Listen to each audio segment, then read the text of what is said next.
자, 오늘 이제 우리 세대주의 특강 지난 시간에 이어서 자, 이제는 십자가 사건을 기점으로 해서 이제 경륜이 새로이 전환되었다는 내용을 이제 말씀드리고자 합니다.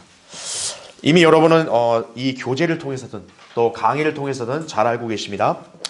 자, 율법 시대 경륜은 결국 십자가의 사건을 통해서 종결이 되고 이제 그 다른 경륜으로 전환이 됐죠, 그렇죠? 여러분도 잘 아시겠지만 이제 교회 시대의 경륜입니다. 자, 그런데 특이한 사항이 있어요. 우리는 이제 세대주의를 공부하면서 그 이전 시대의 경륜은 이제 어떤 사건을 기점으로 해서 바로 전환이 됐단 말이에요. 그런데 예수님이 초림하시고 나서 이 율법 시대 경륜이 끝나고 그 다음 경륜으로 즉각 전환되는 것이 아니라 일종의 과도기가 형성이 됩니다. 예. 그러니까 굉장히 특이한 상황인 거예요. 예. 그 이유는 왜 그러냐면 이제 그간에서의 왕국의 어떤 경륜은 철저하게 뭡니까? 물리적인 왕국 중심, 더군다나 대상은 이스라엘 중심으로 전개가 되어 왔는데 이제 그 대상 자체가 바뀌어버리는 거예요. 예. 그래서 이게 엄청난 전환이 있다 보니까 이게 일종의 약간 과도기가 형성이 돼서 이 과도기 기간에 벌어지는 일들을 우리가 쉽사리 어느 한 경륜의 교리로 섣불리 적용하면 안 된다는 얘기예요. 자, 그래서 이제 초림 때 문제가 뭐냐면 유대인들이 자기들의 메시아를 거부합니다. 결국 예수님께서는 왕국을 가져오셨는데 결국 거기서 실현하지 못하시는 거예요. 예. 자, 그럼 이제 왕국이 연기된 이후에 어떤 일이 벌어지는지를 이 경륜의 전환을 암시하는 중요한 말씀을 예수님께서 이렇게 가르치셨다는 거죠. 거기 33절 보세요. 자, 또 다른 비유를 들으라. 자, 이제 비유로 말씀하는 거지만 사실 이 비유는 예언적인 성격을 가진 거예요. 자, 보세요. 어떤 집주인이 있었는데 그가 포도원을 만들어서 그 주위에 울타리를 두르고 거기에 집자는 틀을 파고 망대를 세워 그것을 농부들에게 새로 주고 먼 나라로 떠났느니라. 이렇게 말씀하고 있죠. 집주인, 여기서의 집주인은 이제 하나님이시죠. 그렇죠? 자, 그러면 포도원은 뭘까요? 포도원은 이 집주인의 유업이란 말이에요. 자, 하나님의 유업은 당연히 누구겠어요? 이스라엘입니다. 그래서 이 구약에서 포도원이라 얘기했을 때는 좀 더 정확하게 지칭하면 이스라엘 땅을 가리키는 거예요. 예.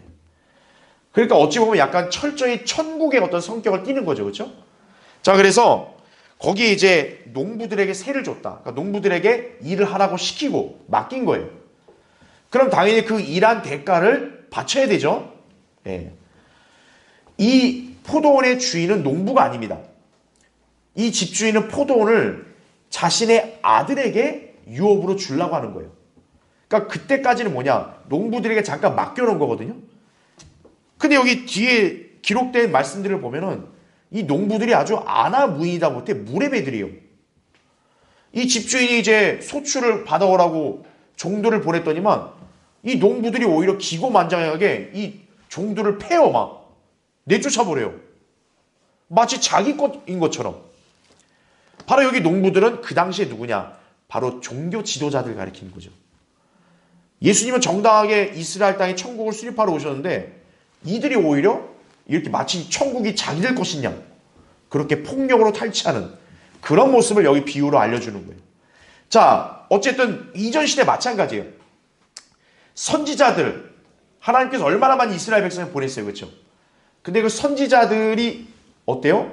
대다수가 박해를 받고 그렇죠? 죽임도 당하고 그랬단 말이에요.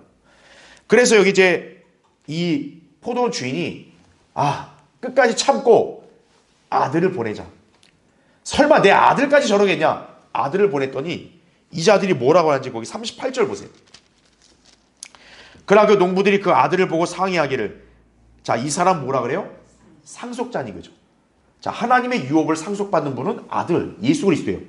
근데 이들이 뭐라 그래요? 자, 그를 어떻게 한대요? 죽이자는. 그리고 그의 유산을 차지하자. 바로 천국의 정당한 왕이신 예수 그리스도를 죽이고 자기들이 이거를 폭력으로 불법 찬탈하는 거죠.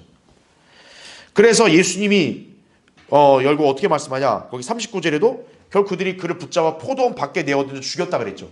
이게 바로 이제 십자가 사건을 가리키는 거죠. 자, 그래서 거기 40절에 예수님이 제자들에게 물어요. 그럼 포도원 주인이 오면 그 농부들에게 어떻게 하겠냐? 이거죠.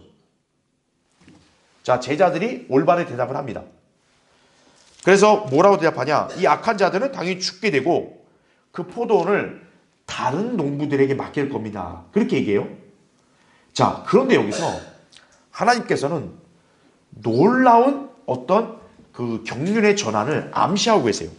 거기 43절 보세요. 그러므로 내가 너희에게 말하노니, 자, 갑자기 뭐를 언급하세요? 하나님의 나라를 언급을 하세요.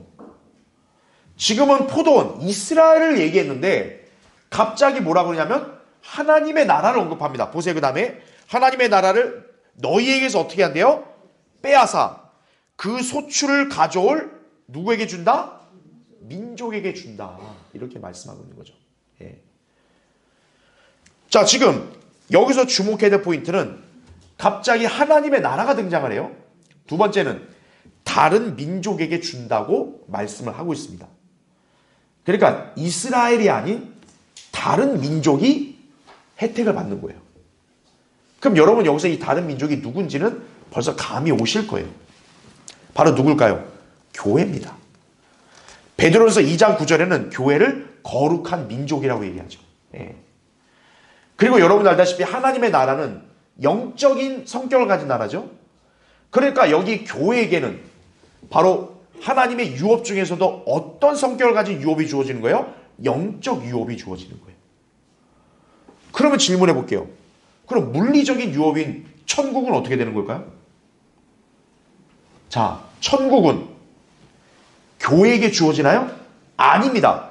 그래서 여기서 하나님의 나라라고 언급을 한 거예요.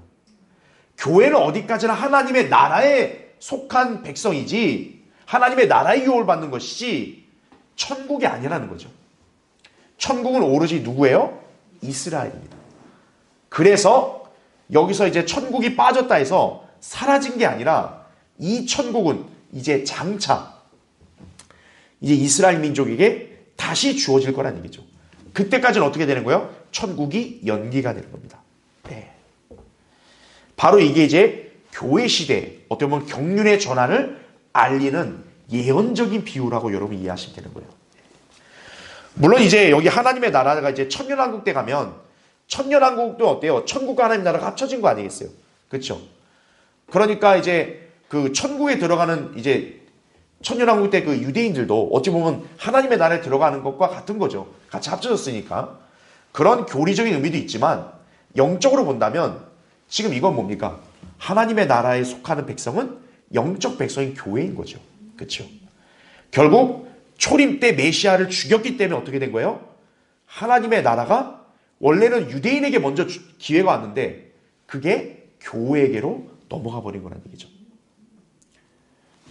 그럼 천국은 이제 아직 유대인이 받을 그런 자세, 상황이 안 돼 있기 때문에 연기가 됐다.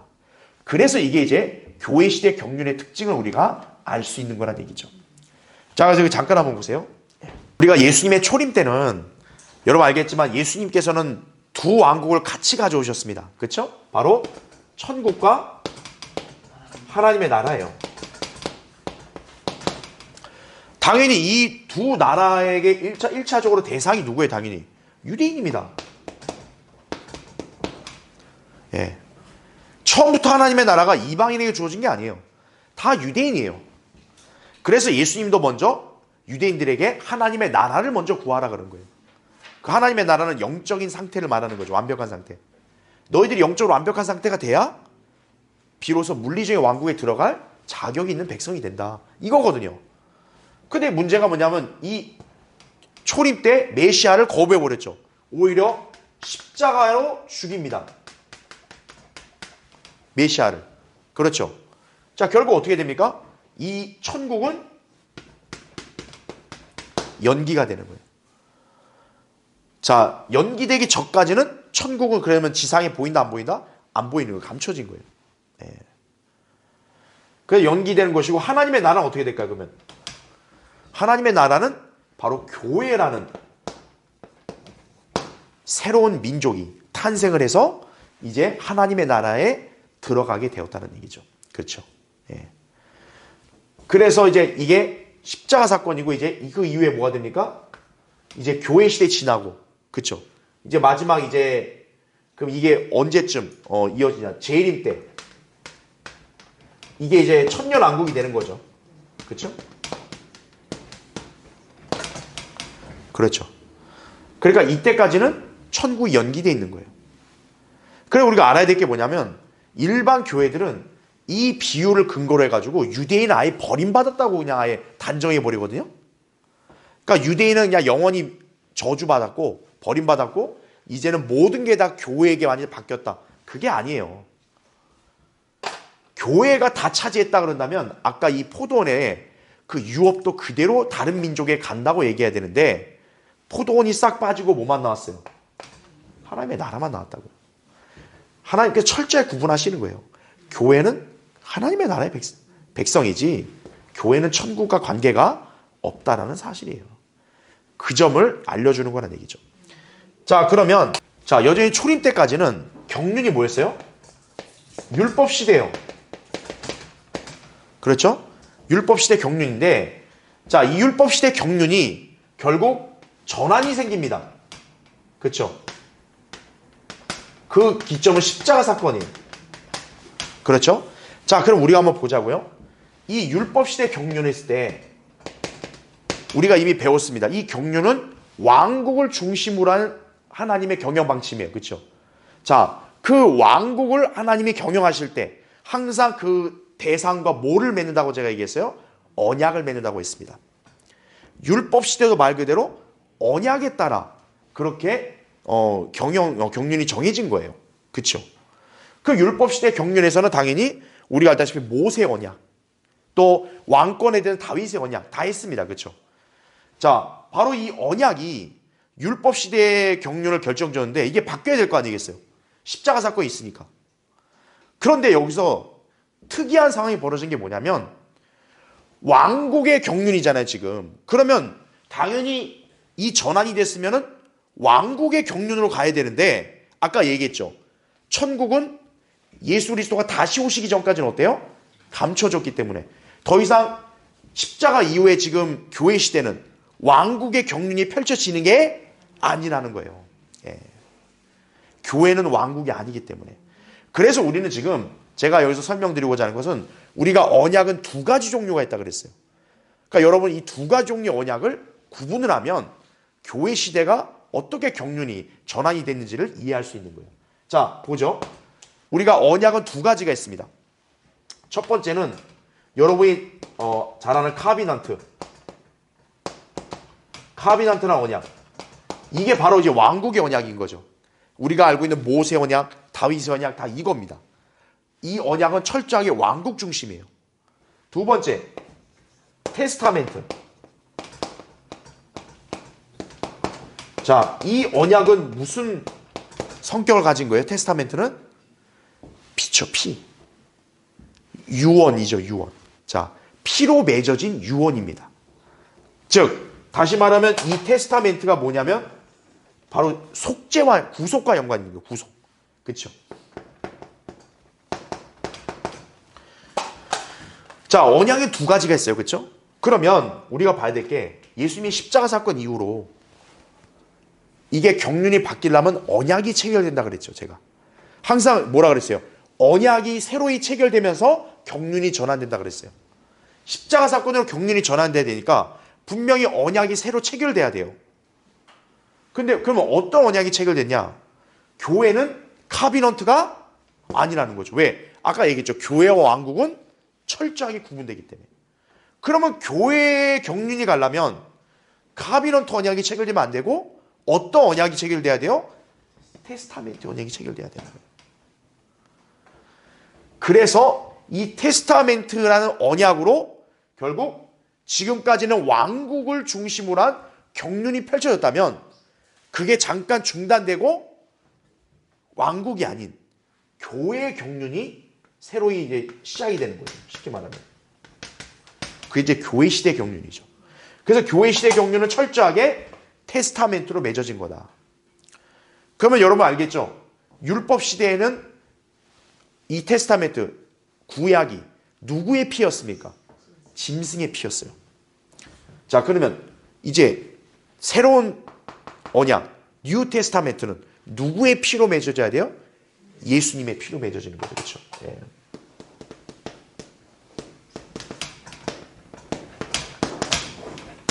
예수님의 피로 뉴 테스타멘트가 체결이 됐죠.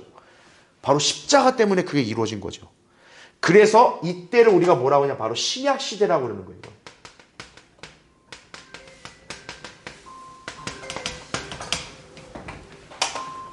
신약 시대. 그래서 여기에 신약이라는 것은 카비넌트가 아니라는 거죠.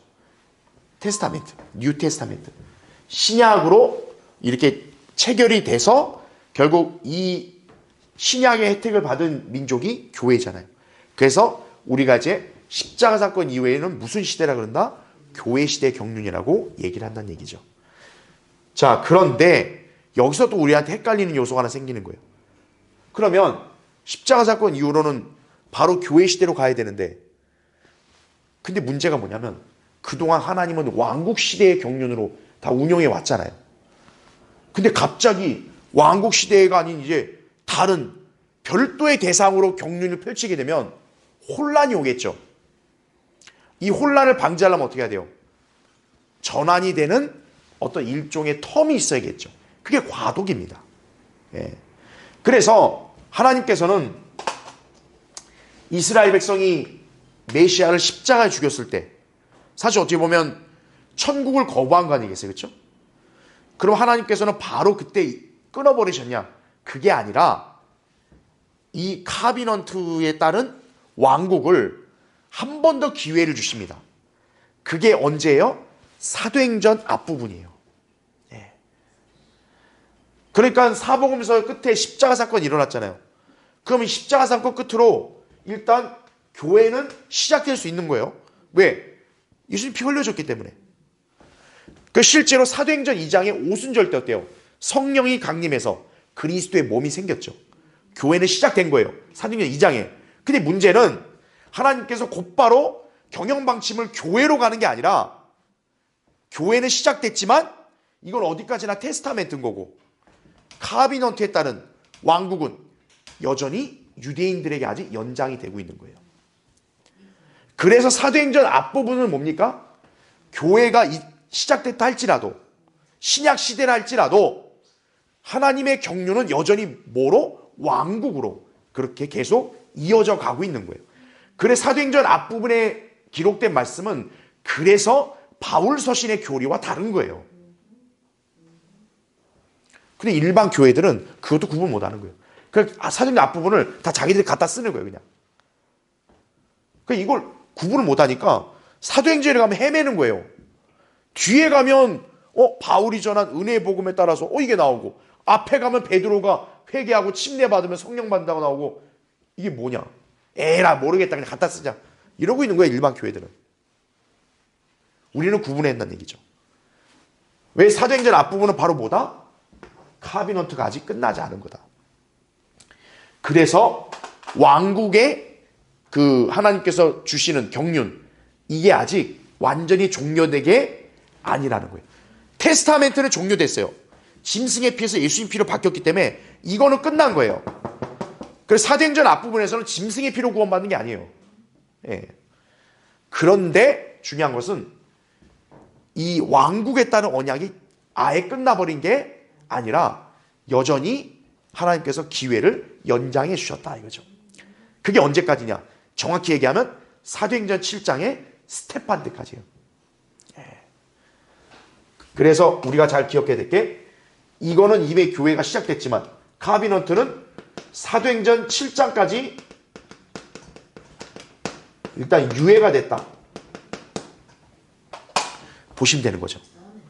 그래서 사도행전 앞부분에서 만약에 유대인들이 자기들이 예수님을 죽인 죄를 회개하고 예수님을 메시아로 맞아들인다면 이 왕국은 올 수도 있는 거예요. 그 세대에서. 예. 그래서 우리가 그 점을 잘 나눠서 봐야 돼요. 그런데 우리는 이미 결과 알아요. 사도행전 7장에서 이거 이스라엘 민족은 민족적으로 거부해버렸습니다. 스테판을 죽이는 걸 통해서. 그래서 이제 왕국의 카비넌트도 그때 끝난 거예요. 모세의 언약도 끝나버린 거예요. 그래서 이제 사도행전 7장 이후부터가 이제는 완전한 교회 시대 경륜으로 싹 다 전환이 된 거다. 그렇게 이해하시면 되는 거예요. 그래 여러분 이제 제가 이 사복음서 끝에 십자가부터 교회까지 이 사회가 한 번에 바뀌는 게 아니라 왜 과도기가 필요하냐? 이 두 가지 언약에 따라서 체결된 경륜이 다르기 때문이라는 거죠. 교회는 카비넌트와 관계가 없이 테스타멘트, 피로 맺어진 새로운 민족이기 때문에 하나님이 왕국을 다루는 경영 방식으로 교회를 다룰 수가 없는 거예요.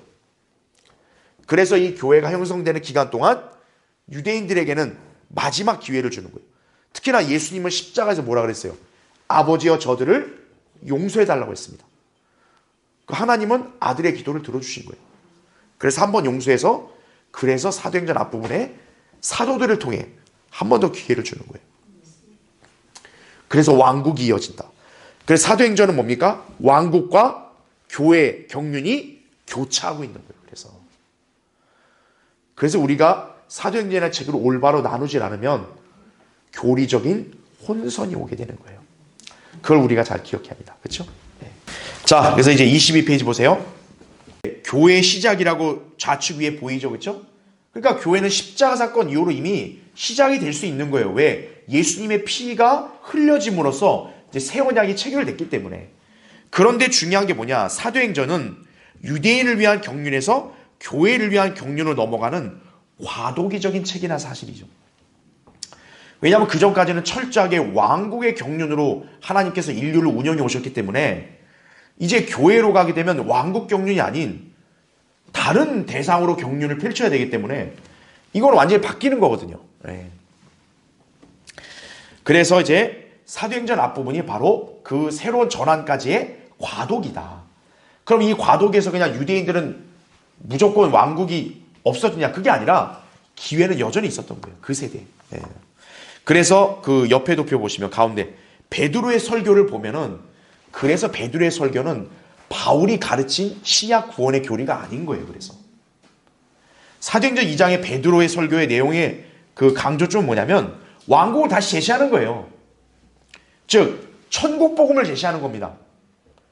이미 침례 요한과 예수님이 전한 걸 거부했는데 그래도 전하는 거예요. 왜? 다시 기회가 한 번 더 주어졌기 때문에. 그 대신 내용은 좀 달라지는 거죠. 그 전까지 침례 요한과 예수님은 그냥 회개하라. 천국이 가까이 왔다 했어요. 그러나 베드로의 설교는 좀 달라집니다. 왜냐? 베드로의 설교에는 유대인들이 회개해야 될 죄가 추가됐어요. 당연히 무슨 죄겠어요? 메시아를 죽인 죄죠. 자기들이 메시아를 죽인 죄를 회개해야 되는 거예요. 그게 차이가 있다는 점이죠. 그래서 유대인을 위한 경륜은 여전히 지속되고 있는 거라는 얘기죠. 그리스도의 몸인 교회가 비록 사도행전 2장이 시작이 됐지만 아직까지는 유대인을 위한 왕국의 경륜이 연장되고 있는 상황이다. 그래서 하나님께서는 이 사도행전 앞부분에서는 교회에 관해서 계시해요, 안 해요? 계시를 안 하는 거예요. 바울에게 계시하기 전까지는 하나님께서 이거를 철저하게 감추고 계신 거예요. 왜? 여기서 일단 우선은 유대인을 위한 왕국이 우선이니까 아직까지는. 그래서 결국 옆에 스테판의 설교 마지막에 거국적으로 천국 복음을 제시하는 게 사도행전 7장인 거죠. 그런데 결국 이 유대인들은 어떻게 합니까? 스테판을 돌로 쳐서 죽여버립니다. 그로 인해 어때요? 왕국이 이제 완전히 거부돼 버리는 거예요. 이제는 유대인들에게 왕국이 그 세대는 주어지기 끝났어요. 그래서 이제 그때부터 어떻게 된 거예요? 이스라엘은 하나님의 이 경륜의 상에서도 배제가 되는 거예요. 왜냐하면 이제 교회로 완전히 바뀌어버렸기 때문에. 그렇죠. 그래서 이제 이스라엘은 세상에서 버림받은 바 되는 거예요. 네. 그래서 유대인들이 막 뿔뿔이 흩어지고 그렇게 되는 거죠, 결국에. 그렇죠. 자, 그래서 이제 천국은 완전히 그렇게 다시 오기 전까지는 사라진 거고 하나님의 나라는 이제 교회에게 주어졌다 그랬죠. 그렇죠? 그래서 이제 밑에 보시면 이제 이스라엘이 왕을 거부한 이후로 천국이 감추어져서 천국은 신비 형태가 돼버렸고 그 사이에는 하나님께서 이제 교회를 다루신다. 그래서 이제 이 여섯 번째 경륜, 바로 교회 시대의 경륜이 바야흐로 이제 펼쳐지는 것이죠. 그래서 밑에 그림 보면 교회 시대는 믿음으로 구원받는 시대입니다. 그렇죠? 완전히 이전의 이스라엘 백성과는 달라요. 그렇죠?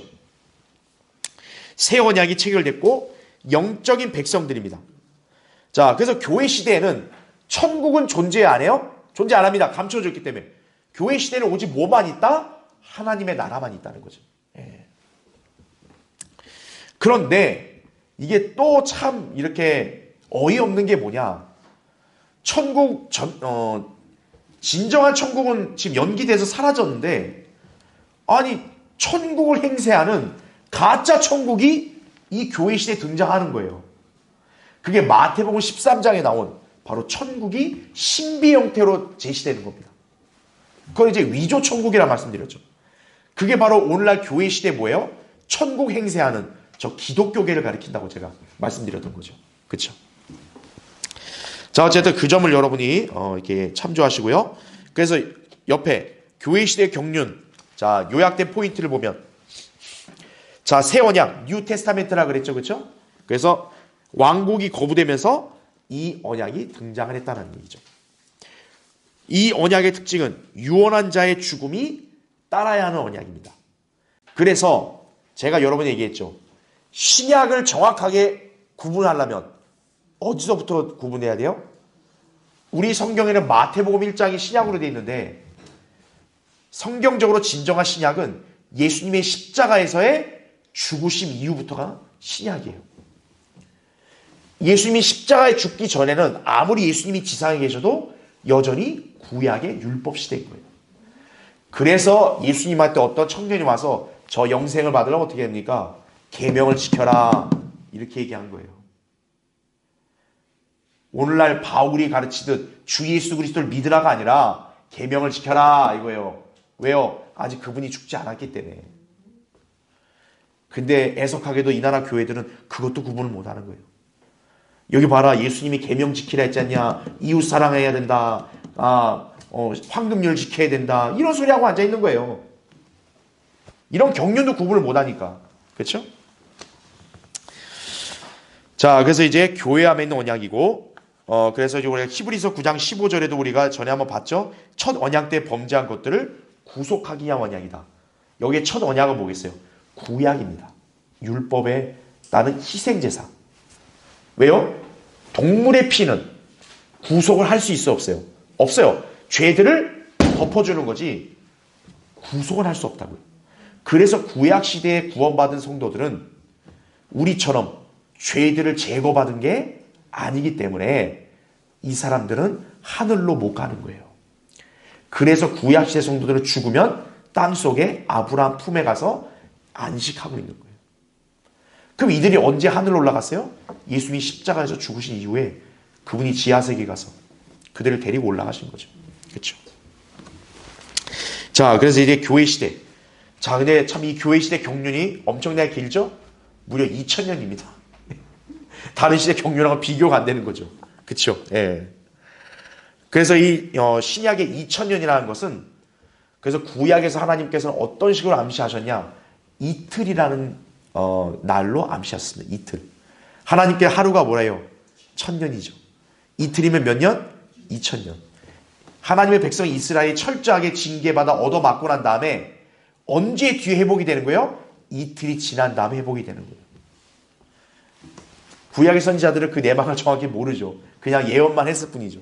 우리는 아는 거예요. 왜 이틀 동안 그렇게 두드려 맞고 싸매진 다음에 고쳐지냐? 교회 시대 2000년이 지나야 다시 이스라엘의 왕국 백성으로 회복이 되는 거예요. 예. 그걸 우리가 알 수 있는 것이죠. 그렇죠? 자, 그래서 이제 밑에 도표도 이렇게 정리를 잘 해놨는데, 천국의 연기와 도래에서 이제 구약 시대는 천국이 예언이 됐어요. 그게 이제 다윗의 씨가 이제 세우는 왕국이란 점 알죠, 그렇죠? 그래서 이제 예수님이 직접 오셨죠. 근데 문제가 뭐냐? 천국이 폭력으로 탈취가 되는 거예요. 예. 결국 이 바리새인들 같은 종교 지도자들 때문에 결국 그 당시에 천국이 세워질 수 있었다, 없었다? 없었다. 그래서 천국은 감춰졌다. 대신 그 사이에 교회가 등장을 했다라는 사실인 거죠. 그렇죠? 그럼 여러분이 한번 질문해 볼게요. 이 교회는 그러면 언제 그러면 끝날까요? 이 교회 시대 경륜은 당연히 교회가 휴거되면 끝나는 거예요. 그러면 여러분이 알아야 될 게 뭡니까? 지금은 왕국이 연기됐기 때문에 교회가 나온 거죠. 그러면 왕국이 다시 이제 연기됐던 게 시작되려면 교회 시대 경륜이 끝나야겠죠. 바로 전환점이 뭐겠어요? 교회가 휴거되는 사건이 일어나면 이제 하나님의 경륜이 전환이 되는 거겠죠.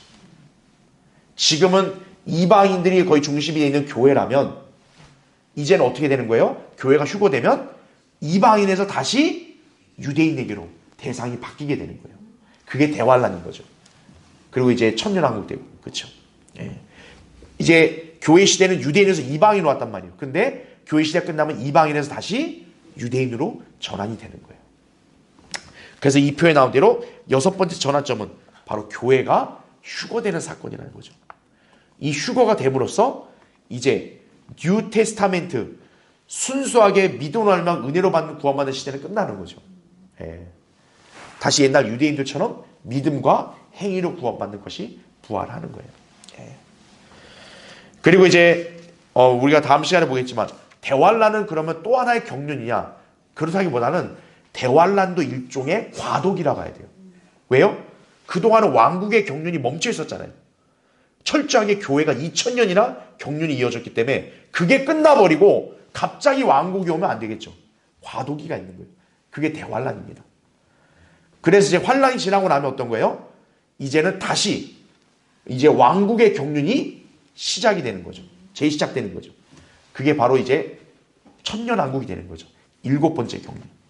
자, 그 점에 대해서는 우리가 이제 다음 시간에 공부를 하도록 하겠습니다.